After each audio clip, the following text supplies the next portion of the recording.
Her er en super simpel guide til at lave en lækker citronlikør, også kaldet limoncello. Du skal bruge 50 cl vodka, 10 økologiske citroner, 400 g sukker og noget vand. Start med at skære skralden af dine citroner. Det er kun det aller yderste af skralden vi skal bruge, så skær det hvide af, hvis du får for meget med. Skralden og vodkaen puttes i en beholder og sættes i køleskabet i et par uger.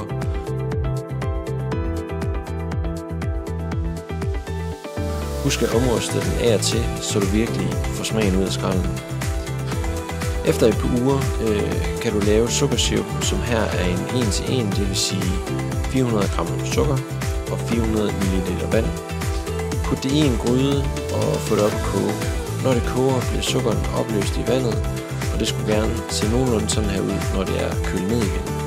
Så tager du din vodkablanding ud af køleskabet og filtrerer det igennem et kaffefilter. Herefter kan du blande vodkaen og sukkersirupen i en flaske.